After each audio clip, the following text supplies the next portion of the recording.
ओम श्री गुरुभ्यो नमः। శ్రీమద్ భగవద్గీత 15వ అధ్యాయం పురుషోత్తమ యోగం 15వ శ్లోకము. సర్వస్య చాహం హృది సన్నివిష్టో మత్తస్మృతిర్జ్ఞానమపోహనం చ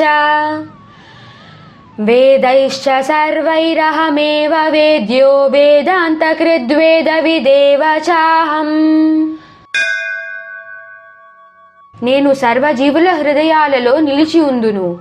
నా వలననే జ్ఞాపక శక్తి, జ్ఞానము, మరపు కలుగుచున్నవి. వేదములన్నిటి ద్వారా తెలుసుకొనదగిన వాడను నేనే. వేదకర్తను, వేదజ్ఞులను కూడా నేనే. సర్వస్య सर्वस्य చాహం हृदि సన్నివిష్టో सन्निविष्टो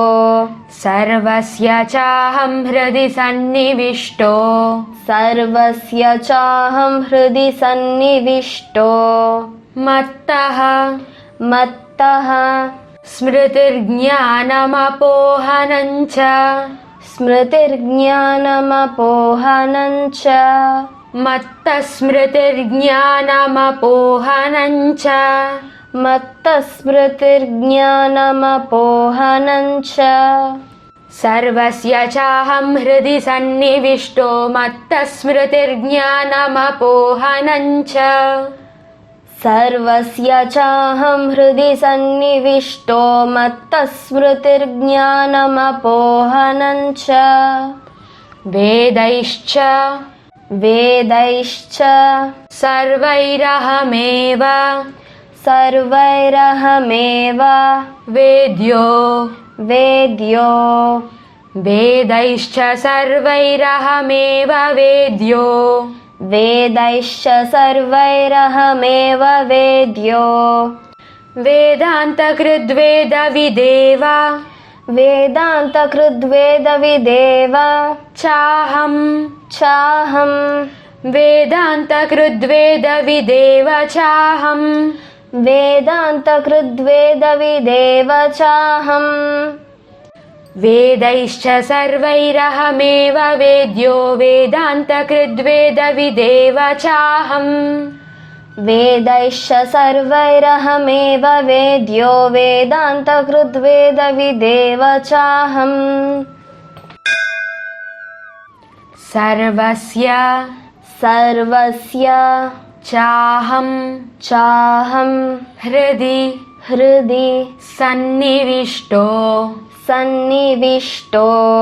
సర్వస్య చాహం హృది సన్నివిష్టో सर्वस्य चाहं हृदि सन्निविष्टो మత్తః मत्तः స్మృతిర్జ్ఞానమపోహనం చ स्मृतिर्ज्ञानमपोहनं च మత్తస్మృతిర్జ్ఞానమపోహనం చ मत्तस्मृतिर्ज्ञानमपोहनं च సర్వస్య చాహం హృది సన్నివిష్టో మత్తస్మృతిర్జ్ఞానమపోహనం చ सर्वस्य चाहं हृदि सन्निविष्टो मत्तस्मृतिर्ज्ञानमपोहनं च వేదైశ్చ वेदैश्च సర్వైరహమేవ सर्वैरहमेव వేద్యో वेद्यो వేదైశ్చ సర్వైరహమేవ వేద్యో वेदैश्च सर्वैरहमेव वेद्यो వేదాంతకృద్వేద విదేవ वेदान्तकृद्वेदविदेव చాహం వేదాంతకృద్వేద విదేవ చాహం वेदान्तकृद्वेदविदेव चाहं వేదైశ్చ సర్వైరహమేవ వేద్యో వేదాంతకృద్వేద విదేవ చాహం वेदैश्च सर्वैरहमेव वेद्यो वेदान्तकृद्वेदविदेव चाहं सर्वस्य चाहं हृदि सन्निविष्टो सर्वस्य चाहं हृदि सन्निविष्टो मत्तस्मृतिर्ज्ञानमपोहनं च मत्तस्मृतिर्ज्ञानमपोहनं च वेदैश्च सर्वैरहमेव वेद्यो वेदैश्च सर्वैरहमेव वेद्यो वेदान्तकृद्वेदविदेव चाहम् वेदान्तकृद्वेदविदेव चाहम् सर्वस्य चाहं हृदि सन्निविष्टो सर्वस्य चाहं हृदि सन्निविष्टो मत्तस्मृतिर्ज्ञानमपोहनं च मत्तस्मृतिर्ज्ञानमपोहनं च वेदैश्च सर्वैरहमेव वेद्यो वेदैश्च सर्वैरहमेव वेद्यो वेदान्तकृद्वेदविदेव चाहम् वेदान्तकृद्वेदविदेव चाहम् सर्वस्य चाहं हृदि सन्निविष्टो मत्तस्मृतिर्ज्ञानमपोहनं च सर्वस्य चाहं हृदि सन्निविष्टो मत्तस्मृतिर्ज्ञानमपोहनं च वेदैश्च सर्वैरहमेव वेद्यो वेदान्तकृद्वेदविदेव चाहम् वेदैश्च सर्वैरहमेव वेद्यो वेदान्तकृद्वेदविदेव चाहम् सर्वस्य चाहं हृदि सन्निविष्टो मत्तस्मृतिर्ज्ञानमपोहनं च सर्वस्य चाहं हृदि सन्निविष्टो मत्तस्मृतिर्ज्ञानमपोहनं च वेदैश्च सर्वैरहमेव वेद्यो वेदान्तकृद्वेदविदेव चाहम् वेदैश्च सर्वैरहमेव वेद्यो वेदान्तकृद्वेदविदेव चाहम् सर्वस्य चाहं हृदि सन्निविष्टो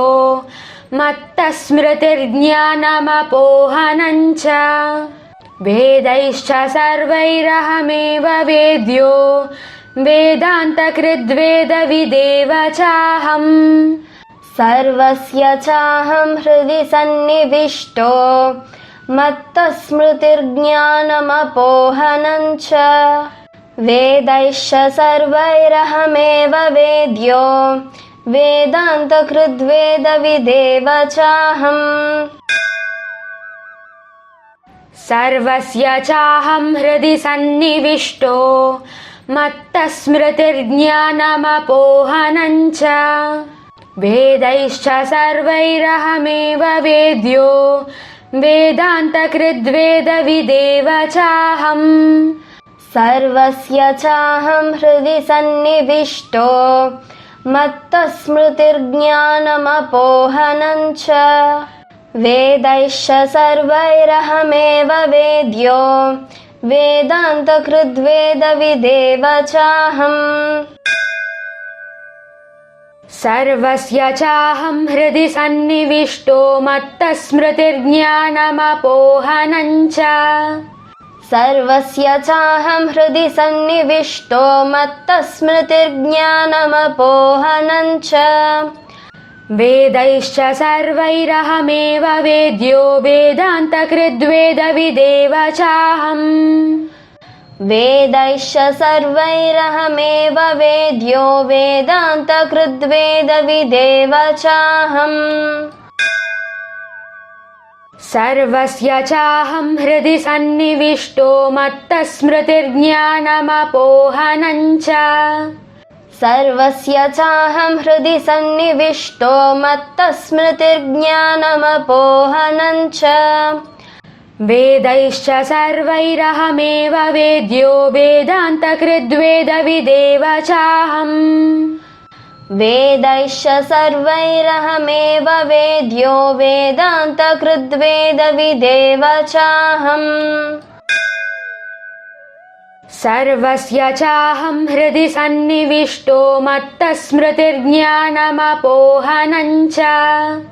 सर्वस्य चाहं हृदि सन्निविष्टो मत्तस्मृतिर्ज्ञानमपोहनं च वेदैश्च सर्वैरहमेव वेद्यो वेदान्तकृद्वेदविदेव चाहम् वेदैश्च सर्वैरहमेव वेद्यो वेदान्तकृद्वेदविदेव चाहम्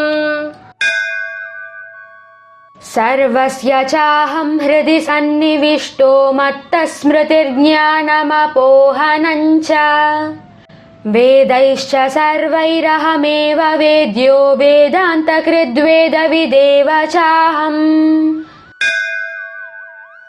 सर्वस्य चाहं हृदि सन्निविष्टो मत्तस्मृतिर्ज्ञानमपोहनं च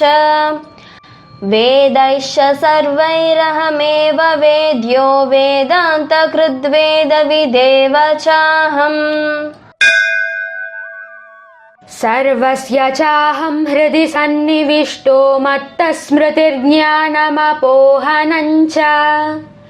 वेदैश्च सर्वैरहमेव वेद्यो वेदान्तकृद्वेदविदेव चाहम् सर्वस्य चाहं हृदि सन्निविष्टो मत्तस्मृतिर्ज्ञानमपोहनं च वेदैश्च सर्वैरहमेव वेद्यो वेदान्तकृद्वेदविदेव चाहम् सर्वस्य चाहं हृदि सन्निविष्टो मत्तस्मृतिर्ज्ञानमपोहनं च वेदैश्च सर्वैरहमेव वेद्यो वेदान्तकृद्वेदविदेव चाहम् सर्वस्य चाहं हृदि सन्निविष्टो मत्तस्मृतिर्ज्ञानमपोहनं च वेदैश्च सर्वैरहमेव वेद्यो वेदान्तकृद्वेदविदेव चाहम् सर्वस्य चाहं हृदि सन्निविष्टो मत्तस्मृतिर्ज्ञानमपोहनं च वेदैश्च सर्वैरहमेव वेद्यो वेदान्तकृद्वेदविदेव चाहम् सर्वस्य चाहं हृदि सन्निविष्टो मत्तस्मृतिर्ज्ञानमपोहनं च वेदैश्च सर्वैरहमेव वेद्यो वेदान्तकृद्वेदविदेव चाहम्